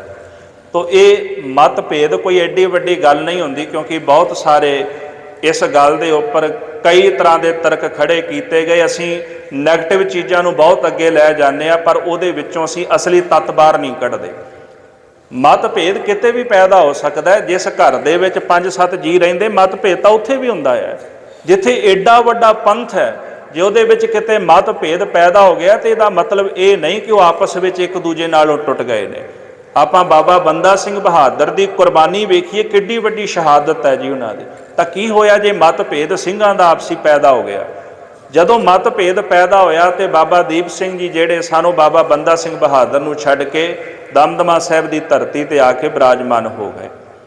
ਸਾਧ ਸੰਗਤ ਜੀ, ਨਵਾਬ ਕਪੂਰ ਸਿੰਘ ਜੀ ਜਿਹੜੇ ਪੰਥ ਦੇ ਮੋਹਦਵਾਰ ਸਨ, ਉਹਨਾਂ ਨੇ ਫਿਰ ਜਦੋਂ ਵੇਖਿਆ ਵੀ ਸਿੰਘਾਂ ਦਾ ਇਕੱਠ ਬਹੁਤ ਜ਼ਿਆਦਾ ਹੋ ਗਿਆ, ਉਹਨਾਂ ਨੇ ਫਿਰ 2 ਦਲ ਤਿਆਰ ਕੀਤੇ, ਇੱਕ ਤਰਨਾ ਦਲ ਤੇ ਇੱਕ ਬੁੱਢਾ ਦਲ। ਬੁੱਢਾ ਦਲ ਦੇ ਅੰਦਰ 40 ਸਾਲ ਤੋਂ ਉੱਪਰ ਦੀ ਉਮਰ ਦੇ ਸਿੰਘ ਰੱਖੇ ਗਏ, ਜਿਨ੍ਹਾਂ ਦਾ ਕੰਮ ਸੀ ਅੰਮ੍ਰਿਤ ਛਕਾਉਣਾ, ਬਾਣੀ ਪੜ੍ਹਨੀ, ਬਾਣੀ ਪੜ੍ਹਾਉਣੀ, ਧਰਮ ਸਥਾਨਾਂ ਦੀ ਸੇਵਾ ਕਰਨੀ। 40 ਸਾਲ ਤੋਂ ਹੇਠਾਂ ਜਿਹੜੇ ਸਿੰਘ ਸਨ, ਉਹਨਾਂ ਨੂੰ ਤਰਨਾ ਦਲ ਵਿੱਚ ਭਰਤੀ ਕੀਤਾ ਗਿਆ। ਤਰਨਾ ਦਾ ਮਤਲਬ ਹੁੰਦਾ ਜੀ ਜਵਾਨ, ਨੌਜਵਾਨ। ਬਿਰਧ ਜਿਹਨੂੰ ਆਪਾਂ ਬੁੱਢਾ ਕਹਿੰਦੇ ਆ ਵੀ ਬਜ਼ੁਰਗ ਜਿਹੜੇ ਸਨ ਉਹ ਬੁੱਢਾ ਦਲ ਵਿੱਚ ਸਨ। ਜਿਹੜੇ ਨੌਜਵਾਨ ਸਿੰਘ ਸਨ ਉਹਨਾਂ ਨੂੰ ਤਰਨਾ ਦਲ ਦੇ ਵਿੱਚ ਭਰਤੀ ਕੀਤਾ ਗਿਆ, ਜਿਨ੍ਹਾਂ ਦਾ ਕੰਮ ਸੀ ਜੰਗ ਯੁੱਧ ਕਰਨੇ ਲੋੜ ਪੈਣ ਤੇ ਜਿਹੜਾ ਤਰਨਾ ਦਲ ਸੀ ਉਹਦੇ ਮੁਖੀ ਸਨ ਧੰਨ ਬਾਬਾ ਦੀਪ ਸਿੰਘ ਜੀ। ਬੁੱਢਾ ਦਲ ਦੇ ਮੁਖੀ ਸਨ ਨਵਾਬ ਕਪੂਰ ਸਿੰਘ ਜੀ, ਪਹਿਲੇ ਮੁਖੀ ਹੋਏ। ਇਸ ਤੋਂ ਬਾਅਦ ਫਿਰ ਜਦੋਂ ਮਿਸਲਾਂ ਤਿਆਰ ਕੀਤੀਆਂ ਗਈਆਂ, 5 ਮਿਸਲਾਂ ਸਭ ਤੋਂ ਪਹਿਲਾਂ ਤਿਆਰ ਕੀਤੀਆਂ। ਉਂਝ 12 ਮਿਸਲਾਂ ਨੇ ਪੰਥ ਵਿੱਚ, ਪਰ ਜਿਹੜੀਆਂ ਬਾਬਾ ਨਵਾਬ ਕਪੂਰ ਸਿੰਘ ਨੇ ਮਿਸਲਾਂ ਬਣਾਈਆਂ ਜੀ, ਉਹ 5 ਮਿਸਲਾਂ ਸਨ। ਬਾਕੀ ਮਿਸਲਾਂ ਹੌਲੀ ਹੌਲੀ ਬਾਅਦ ਵਿੱਚ ਵਜੂਦ ਵਿੱਚ ਆਈਆਂ। ਸਭ ਤੋਂ ਜਿਹੜੀ ਪ੍ਰਮੁੱਖ ਮਿਸਲ ਸੀ ਉਹ ਸੀ ਸ਼ਹੀਦਾਂ ਦੀ ਮਿਸਲ, ਤੇ ਸ਼ਹੀਦਾਂ ਦੀ ਮਿਸਲ ਦੇ ਜਿਹੜੇ ਮੁਖੀ ਸਨ ਉਹ ਧੰਨ ਬਾਬਾ ਦੀਪ ਸਿੰਘ ਜੀ ਸਨ। ਇੱਧਰ ਤਰਨਾ ਦਲ ਦੇ ਮੁਖੀ ਵੀ, ਤੇ ਫਿਰ ਦੂਜੇ ਪਾਸੇ ਸਾਧ ਸੰਗਤ ਜੀ ਜਿਹੜੀ ਸ਼ਹੀਦਾਂ ਦੀ ਮਿਸਲ ਹੈ ਉਹਦੇ ਮੁਖੀ ਵੀ ਬਾਬਾ ਦੀਪ ਸਿੰਘ ਸਨ। ਔਰ ਸਭ ਤੋਂ ਵੱਡੀ ਗੱਲ, ਦਮਦਮੀ ਟਕਸਾਲ ਦੇ ਜਿਹੜੇ ਮੁਖੀ ਸਨ ਉਹ ਵੀ ਬਾਬਾ ਦੀਪ ਸਿੰਘ ਜੀ ਸਨ। ਕਿਤੇ ਸ਼ਹੀਦਾਂ ਦੀ ਮਿਸਲ, ਕਿਤੇ ਤਰਨਾ ਦਲ, ਤੇ ਕਿਤੇ ਸਾਧ ਸੰਗਤ ਜੀ ਫਿਰ ਦਮਦਮੀ ਟਕਸਾਲ ਦੇ ਮੁਖੀ ਜਥੇਦਾਰ ਹੋਣ ਦਾ ਮਾਣ ਜਿਹੜਾ ਬਾਬਾ ਦੀਪ ਸਿੰਘ ਜੀ ਨੂੰ ਪ੍ਰਾਪਤ ਹੋਇਆ। ਆਪਣੀ ਉਹਨਾਂ ਨੇ ਬੜੀ ਭਾਰੀ ਕੁਰਬਾਨੀ ਕੀਤੀ ਬਾਬਾ ਦੀਪ ਸਿੰਘ ਜੀ ਨੇ। ਜਿੱਥੇ ਉਹਨਾਂ ਨੇ ਖੰਡਾ ਵਾਇਆ ਜੀ, ਉੱਥੇ ਕਈ ਸਾਲ ਦਮਦਮਾ ਸਾਹਿਬ ਦੀ ਧਰਤੀ ਤੇ ਬਹਿ ਕੇ ਗੁਰੂ ਗ੍ਰੰਥ ਸਾਹਿਬ ਦੇ ਸਰੂਪ ਲਿਖੇ। ਇੱਕ ਸਰੂਪ ਸੋਨੇ ਦੀ ਜਿਲਤ ਵਾਲਾ ਤੇ ਸੋਨੇ ਦੀ ਸ਼ਾਹੀ ਨਾਲ ਸਰੂਪ ਲਿਖਿਆ ਬਾਬਾ ਜੀ ਨੇ। ਇਸ ਪਾਵਨ ਪਵਿੱਤਰ ਸਰੂਪ ਦੇ ਦਰਸ਼ਨ ਕਦੇ ਕਰਾਏ ਜਾਂਦੇ ਨੇ। ਇਹ ਪਾਵਨ ਪਵਿੱਤਰ ਸਰੂਪ ਬਾਬਾ ਦੀਪ ਸਿੰਘ ਜੀ ਨੇ ਲਿਖਿਆ। ਉਹਨਾਂ ਨੇ 4 ਸਰੂਪ ਜਿਹੜੇ ਉਹਨਾਂ ਦਾ ਉਤਾਰਾ ਕੀਤਾ। ਇੱਕ ਸਰੂਪ ਜਿਹੜਾ ਹੈ ਉਹ ਕੇਸਗੜ੍ਹ ਸਾਹਿਬ, ਇੱਕ ਪਟਨਾ ਸਾਹਿਬ, ਇੱਕ ਸ੍ਰੀ ਹਜ਼ੂਰ ਸਾਹਿਬ, ਇੱਕ ਦਮਦਮਾ ਸਾਹਿਬ ਦੀ ਧਰਤੀ ਤੇ। ਇੱਕ ਸਰੂਪ ਬਾਬਾ ਜੀ ਨੇ ਅਰਬੀ ਵਿੱਚ ਲਿਖਿਆ। ਔਰ ਐਸਾ ਵਿਦਵਾਨ ਕਹਿੰਦੇ ਵੀ ਜਿਹੜਾ ਸਰੂਪ ਅਰਬੀ ਵਿੱਚ ਲਿਖਿਆ, ਬਾਬਾ ਜੀ ਦੀ ਚਾਹਨਾ ਸੀ ਕਿ ਸਿੱਖੀ ਦਾ ਪ੍ਰਚਾਰ ਹਰ ਵਰਗ ਦੇ ਵਿੱਚ ਹੋ ਸਕੇ। ਪਰ ਇਹ ਜਿਹੜੀ ਬੀੜ ਉਦੋਂ ਗੁੰਮ ਹੋਈ ਜੀ ਜਦੋਂ ਵੱਡਾ ਘੱਲੂਘਾਰਾ ਹੋਇਆ। ਕਈ ਤਾਂ ਕਹਿੰਦੇ ਵੀ ਅਰਬ ਵਿੱਚ ਬਾਬਾ ਜੀ ਨੇ ਆਪ ਭੇਜੀ ਸੀ, ਪਰ ਇਹ ਵੀ ਪੜ੍ਹਨ ਦੇ ਵਿੱਚ ਆਇਆ ਕਿ ਇਹ ਜਿਹੜੀ ਬੀੜ ਜਦੋਂ ਵੱਡਾ ਘੱਲੂਘਾਰਾ ਹੋਇਆ ਜੀ, ਇਹ ਬੀੜ ਗੁੰਮ ਹੋ ਗਈ, ਮੁੜ ਕੇ ਲੱਭੀ ਨਹੀਂ। ਬਾਅਦ ਵਿੱਚ ਪਤਾ ਲੱਗਿਆ ਵੀ ਕਿਤੇ ਅਰਬ ਕੰਟਰੀ ਦੇ ਵਿੱਚ ਪਈ ਹੋਈ ਹੈ, ਪਰ ਉਹਦਾ ਦੇ ਕੋਈ ਪੁਖਤਾ ਪ੍ਰਮਾਣ ਜਿਹੜਾ ਉਹ ਮੌਜੂਦ ਨਹੀਂ ਕਿ ਉਹ ਸਰੂਪ ਕਿੱਥੇ ਹੈ ਤੇ ਕਿਹਦੇ ਪਾਸ ਹੈ ਅੱਜ ਵੀ। ਉਹ ਸਰੂਪ ਅਰਬੀ ਵਿੱਚ ਲਿਖਿਆ ਸੀ। ਇਹ 5ਵਾਂ ਸਰੂਪ ਸੀ ਬਾਬਾ ਦੀਪ ਸਿੰਘ ਜੀ ਦਾ। ਫਿਰ ਦਸਮ ਗ੍ਰੰਥ ਸਾਹਿਬ ਦੇ ਜਿਹੜੇ ਸਰੂਪ ਸਨ ਉਹ ਵੀ ਬਾਬਾ ਦੀਪ ਸਿੰਘ ਜੀ ਨੇ ਆਪਣੀ ਕਲਮ ਦੇ ਨਾਲ ਲਿਖੇ। ਪਰ ਜਦੋਂ ਸਮਾਂ ਆਇਆ ਜੀ, ਤੈਮੂਰ ਸ਼ਾਹ ਉਹਨੇ ਫਿਰ ਜਦੋਂ ਵੇਖਿਆ ਵੀ ਸਿੰਘ ਜਿਹੜੇ ਨੇ ਸ੍ਰੀ ਹਰਮੰਦਰ ਸਾਹਿਬ ਵਿਖੇ ਇਕੱਤਰ ਹੋ ਰਹੇ ਨੇ, ਤੇ ਉਹਨੇ ਜਹਾਨ ਖਾਨ ਨੂੰ ਆਖਿਆ, ਇੱਕ ਸੀ ਅਤਾਈ ਖਾਨ, ਇੱਕ ਸੀ ਜਹਾਨ ਖਾਨ। ਉਹਨਾਂ ਨੂੰ ਆਖਿਆ ਵੀ ਜਾਓ ਜਾ ਕੇ ਇੱਕ ਵਾਰੀ ਮਾਰਚ ਕਰੋ ਵੀ ਕਿੰਨੇ ਕੁ ਸਿੰਘ ਇਕੱਠੇ ਹੋ ਰਹੇ ਨੇ। ਜਦੋਂ ਤੁਸੀਂ ਮਾਰਚ ਕਰੋਗੇ ਅੰਮ੍ਰਿਤਸਰ ਸਾਹਿਬ ਦੇ ਚਫੇਰੇ, ਤੁਹਾਨੂੰ ਵੇਖ ਕੇ ਸਿੰਘ ਭੱਜ ਜਾਣਗੇ ਵੀ ਇੱਥੇ ਤੁਰਕ ਚੜ੍ਹ ਕੇ ਆ ਗਏ ਨੇ। ਇਹਨਾਂ ਨੇ ਮਾਰਚ ਕੀਤੀ 2000 ਸਿਪਾਹੀਆਂ ਨੂੰ ਲੈ ਕਰਕੇ। ਸਾਧ ਸੰਗਤ ਜੀ ਫਿਰ ਜਦੋਂ ਤੈਮੂਰ ਸ਼ਾਹ ਨੇ ਵੇਖਿਆ ਵੀ ਇਹ ਸਿੰਘ ਹਟਦੇ ਨਹੀਂ, ਉਹਨਾਂ ਨੇ ਫਿਰ ਸਰੋਵਰ ਜਿਹੜਾ ਉਹ ਪੂਰਨਾ ਸ਼ੁਰੂ ਕਰ ਦਿੱਤਾ ਵੀ ਸਰੋਵਰ ਪੂਰ ਦਿਓ। ਹਰ ਇੱਕ ਕੌਮ ਜਿਹੜੀ ਹੈ ਉਹ ਤਿੰਨ ਚੀਜ਼ਾਂ ਕਰਕੇ ਜੀਵਦੀ ਹੈ। ਸਭ ਤੋਂ ਪਹਿਲਾਂ ਜੀ ਉਹਨਾਂ ਦਾ ਧਰਮ ਕੇਂਦਰੀ ਸਥਾਨ, ਦੂਸਰਾ ਉਹਨਾਂ ਦਾ ਧਰਮ ਗ੍ਰੰਥ, ਤੇ ਤੀਸਰਾ ਉਹਨਾਂ ਦਾ ਇਤਿਹਾਸ। ਇਹ ਤਿੰਨ ਚੀਜ਼ਾਂ ਕਰਕੇ ਕੌਮ ਜਿਹੜੀ ਹੈ ਉਹ ਹਮੇਸ਼ਾ ਜੀਵਦੀ ਹੈ। ਔਰ ਗੁਰਮੁਖੋ ਵੇਖੋ, ਗੁਰੂ ਅਰਜਨ ਦੇਵ ਮਹਾਰਾਜ ਨੇ ਸਾਡਾ ਧਰਮ ਅਸਥਾਨ, ਕੇਂਦਰੀ ਅਸਥਾਨ ਬਣਾਇਆ ਸੱਚਖੰਡ ਸ੍ਰੀ ਹਰਿਮੰਦਰ ਸਾਹਿਬ, ਜੋ ਰੂਹਾਨੀਅਤ ਦਾ ਸਥਾਨ ਹੈ, ਜਿੱਥੇ ਜਾ ਕਰਕੇ ਮੁਰਦਿਆਂ ਨੂੰ ਵੀ ਜੀਵਨ ਪ੍ਰਾਪਤ ਹੁੰਦਾ ਹੈ, ਮੁਰਦੇ ਵੀ ਜੀਵਤ ਹੁੰਦੇ ਨੇ। ਇੱਕ ਵਾਰੀ ਜੀ ਇੱਕ ਅੰਗਰੇਜ਼ ਆਇਆ, ਪਹਿਲਾਂ ਉਹ ਕਹਿੰਦੇ ਆਗਰੇ ਗਿਆ, ਤਾਜ ਮਹਿਲ ਵੇਖ ਕੇ ਆਇਆ। ਤਾਜ ਮਹਿਲ ਵੇਖਣ ਤੋਂ ਬਾਅਦ ਉਹ ਸੱਚਖੰਡ ਸ੍ਰੀ ਹਰਿਮੰਦਰ ਸਾਹਿਬ ਆਇਆ। ਕਿਸੇ ਨੇ ਉਹਨੂੰ ਸਵਾਲ ਕੀਤਾ, ਆਖਣ ਲੱਗਾ ਵੀ ਇਹ ਦੱਸੋ ਵੀ ਤੁਸੀਂ ਤਾਜ ਮਹਿਲ ਵੀ ਵੇਖਿਆ ਤੇ ਹਰਿਮੰਦਰ ਸਾਹਿਬ ਵੀ ਵੇਖਿਆ, ਦੋਵਾਂ ਦੇ ਵਿੱਚ ਫਰਕ ਕੀ ਹੈ, ਅੰਤਰ ਕੀ ਹੈ? ਇਹ ਸੁਣ ਕੇ ਉਹਨੇ ਨਾ ਬੜਾ ਬਾ ਕਮਾਲ ਦਾ ਨਾ ਇੱਕ ਜਵਾਬ ਦਿੱਤਾ। ਕਹਿੰਦੇ ਜਦੋਂ ਆਗਰੇ ਜਾਈਏ ਨਾ ਤਾਜ ਮਹਿਲ, ਉੱਥੇ ਸੋਗ ਤੇ ਮਾਤਮ ਹੀ ਦਿਸਦਾ ਆ, ਹੋਰ ਕੁਝ ਨਹੀਂ। ਕਿਉਂਕਿ ਉੱਥੇ ਕੀ ਹੈ, ਜਿਨ੍ਹਾਂ ਨੇ ਤਾਜ ਮਹਿਲ ਬਣਾਇਆ ਸੀ ਹੱਥ ਕੱਟੇ ਗਏ ਤੇ ਹਜ਼ਾਰਾਂ ਮਜ਼ਦੂਰ ਮਾਰੇ ਗਏ ਜਦੋਂ ਤਾਜ ਮਹਿਲ ਬਣਾਇਆ ਗਿਆ। ਉਹ ਸਜ਼ਾ ਕਿਉਂ ਮਿਲੀ ਉਹਨਾਂ ਨੂੰ? ਤਾਂ ਕਿ ਮੁੜ ਕੇ ਤਾਜ ਮਹਿਲ ਦੇ ਨਾਲ ਦਾ ਕੋਈ ਤਾਜ ਮਹਿਲ ਦੁਨੀਆ 'ਚ ਖੜਾ ਨਾ ਕਰ ਸਕੇ। ਉਹ ਕਹਿੰਦਾ ਜਦੋਂ ਮੈਂ ਆਗਰੇ ਗਿਆ ਨਾ, ਤਾਜ ਮਹਿਲ ਵੇਖਿਆ ਤੇ ਮੈਨੂੰ ਮੌਤ ਦਾ ਮਾਤਮ ਹਰ ਪਾਸੇ ਦਿਖਾਈ ਦਿੱਤਾ। ਕਹਿੰਦੇ ਜਦੋਂ ਹਰਿਮੰਦਰ ਸਾਹਿਬ ਗਏ, ਕਹਿੰਦੇ ਜਦੋਂ ਮੈਂ ਹਰਿਮੰਦਰ ਸਾਹਿਬ ਗਿਆ ਨਾ ਤੇ ਮੈਨੂੰ ਵੇਖਿਆ ਉੱਥੇ ਮੁਰਦੇ ਵੀ ਜੀਵਤ ਹੁੰਦੇ ਨੇ, ਉੱਥੇ ਮੁਰਦਿਆਂ ਨੂੰ ਵੀ ਅੰਮ੍ਰਿਤ ਪ੍ਰਾਪਤ ਹੁੰਦਾ ਹੈ, ਮੁਰਦੇ ਵੀ ਉੱਥੇ ਦੁਬਾਰਾ ਆਤਮਿਕ ਜੀਵਨ ਪ੍ਰਾਪਤ ਕਰਕੇ ਸਦਾ ਲਈ ਜੀਵਦੇ ਨੇ। ਇਸ ਕਰਕੇ ਦੁਨੀਆ ਦੇ ਵਿੱਚ ਕੋਈ ਪਾਵਨ ਪਵਿੱਤਰ ਸਥਾਨ ਹੈ ਜਿੱਥੇ ਮੁਰਦਿਆਂ ਨੂੰ ਵੀ ਜੀਵਨ ਪ੍ਰਾਪਤ ਹੁੰਦਾ ਹੈ, ਉਹ ਸ੍ਰੀ ਹਰਿਮੰਦਰ ਸਾਹਿਬ ਦੀ ਪਾਵਨ ਪਵਿੱਤਰ ਧਰਤੀ, ਜਿਹੜੇ ਮੇਰੀ ਪਾਤਸ਼ਾਹ ਧੰਨ ਸ਼੍ਰੀ ਗੁਰੂ ਰਾਮਦਾਸ ਸਾਹਿਬ ਤੇ ਗੁਰੂ ਅਰਜਨ ਦੇਵ ਸਾਹਿਬ ਨੇ ਜਿਸ ਧਰਤੀ ਨੂੰ ਸੁਸ਼ੋਭਿਤ ਕੀਤਾ। ਤੇ ਉਸ ਪਾਵਨ ਪਵਿੱਤਰ ਦਰਬਾਰ ਵਿੱਚ ਗੁਰੂ ਗ੍ਰੰਥ ਸਾਹਿਬ ਜੀ, ਜਿਹਦੇ ਵਿੱਚ ਨਿਰਗੁਣ ਅਕਾਲ ਪੁਰਖ ਵਾਹਿਗੁਰੂ ਦੀ ਮਹਿਮਾ ਕਰਦਿਆਂ ਤੇ ਸਰਗੁਣ ਰੂਪ ਨੂੰ ਮਹਾਰਾਜ ਨੇ ਗੁਰੂ ਗ੍ਰੰਥ ਸਾਹਿਬ ਦੇ ਰੂਪ ਵਿੱਚ ਥਾਪ ਦਿੱਤਾ। ਆਖਿਆ ਕਿ ਆਗਿਆ ਭਈ ਅਕਾਲ ਕੀ ਤਭੀ ਚਲਾਇਓ ਪੰਥ, ਸਭ ਸਿੱਖਣ ਕੋ ਹੁਕਮ ਹੈ ਗੁਰੂ ਮਾਨਿਓ ਗ੍ਰੰਥ। ਸਾਡਾ ਆਤਮਿਕ ਜੀਵਨ, ਸਾਡਾ ਸਿਧਾਂਤ ਜਿਤਨਾ ਵੀ ਹੈ ਗੁਰੂ ਗ੍ਰੰਥ ਸਾਹਿਬ ਸੱਚੇ ਪਾਤਸ਼ਾਹ ਮਹਾਰਾਜ ਜੀ ਦੀ ਪਵਿੱਤਰ ਬਾਣੀ ਦੇ ਅੰਦਰ ਹੈ। ਇੱਥੋਂ ਸਾਨੂੰ ਆਤਮਿਕ ਜੀਵਨ ਦੀ ਪ੍ਰਾਪਤੀ ਹੁੰਦੀ ਹੈ। ਕੱਲਾ ਆਤਮਿਕ ਜੀਵਨ ਨਹੀਂ ਜੀ, ਮੈਨੂੰ ਕੋਈ ਲੋੜ ਹੋਵੇ ਨਾ, ਮੈਂ ਹੱਥ ਜੋੜ ਕੇ ਗੁਰੂ ਗ੍ਰੰਥ ਸਾਹਿਬ ਦੇ ਅੱਗੇ ਖਲੋ ਜਾਂਦਾ। ਮੈਂ ਕਹਿਣਾ ਮਹਾਰਾਜ ਮੈਨੂੰ ਆਹ ਵਸਤੂ ਚਾਹੀਦੀ ਹੈ। ਦੁੱਧ ਪੁੱਤਰ ਦੀ ਲੋੜ ਹੋਵੇ, ਅਸੀਂ ਗੁਰੂ ਅੱਗੇ ਖਲੋ ਜਾਂਦੇ ਹਾਂ। ਸਰੀਰ ਰੋਗੀ ਹੋਵੇ, ਅਸੀਂ ਤਾਂ ਵੀ ਗੁਰੂ ਅੱਗੇ ਖਲੋ ਜਾਂਦੇ ਹਾਂ। ਅਸੀਂ ਆਪਣੇ ਮਨ ਦੇ ਸੋਗ ਨੂੰ ਹੌਲਾ ਕਰਨਾ ਹੋਵੇ ਤਾਂ ਵੀ ਅਸੀਂ ਗੁਰੂ ਅੱਗੇ ਹੱਥ ਜੋੜ ਕੇ ਖਲੋ ਜਾਂਦੇ ਹਾਂ। ਇਹ ਕਿਉਂ ਹੁੰਦਾ ਹੈ? ਕਿਉਂਕਿ ਅਸੀਂ ਗੁਰੂ ਸਾਹਿਬ ਨੂੰ ਪ੍ਰਤੱਖ ਰੂਪ ਕਰਕੇ ਜਾਣਦੇ ਹਾਂ ਕਿ ਉਹ ਅਕਾਲ ਪੁਰਖ ਜਿਹਦੇ ਬਾਰੇ ਸੁਣਿਆ ਹੈ ਉਹ ਹੈ, ਉਹ ਪ੍ਰਤੱਖ ਰੂਪ ਦੇ ਵਿੱਚ ਔਰ ਸਾਡੀ ਅਰਦਾਸ ਗੁਰੂ ਗ੍ਰੰਥ ਸਾਹਿਬ ਰਾਹੀਂ ਉਹ ਸੁਣ ਰਹੇ ਹੈ। ਕਿਉਂਕਿ ਉਹ ਪਾਵਨ ਪਵਿੱਤਰ ਬਾਣੀ, ਜਿਹਨੂੰ ਬਾਣੀ ਗੁਰੂ ਹੈ ਬਾਣੀ ਕਿਹਾ, ਜਿਹਨੂੰ ਆਖਿਆ ਧੁਰ ਕੀ ਬਾਣੀ ਆਈ, ਪੋਥੀ ਪਰਮੇਸ਼ਰ ਕਾ ਥਾਨ, ਵਾਹੋ ਵਾਹੋ ਬਾਣੀ ਨਿਰੰਕਾਰ ਹੈ। ਉਹ ਬਾਣੀ ਜੋ ਆਤਮਿਕ ਜੀਵਨ ਦਿੰਦੀ ਹੈ, ਅਸੀਂ ਉਸ ਬਾਣੀ ਦੇ ਮੂਹਰੇ ਖਲੋ ਕੇ ਗੁਰੂ ਦੇ ਚਰਨਾਂ ਵਿੱਚ ਅਰਦਾਸਾਂ ਕਰਦੇ ਹਾਂ। ਸਾਡੀ ਇਹ ਭਾਵਨਾ ਹੈ ਔਰ ਹੁੰਦਾ ਵੀ ਹੈ। ਮਹਾਰਾਜ ਸਭਨਾਂ ਦੀਆਂ ਅਰਦਾਸਾਂ ਸੁਣਦੇ ਨੇ। ਸੱਚਖੰਡ ਸ੍ਰੀ ਹਰਿਮੰਦਰ ਸਾਹਿਬ ਦਾ ਪਾਵਨ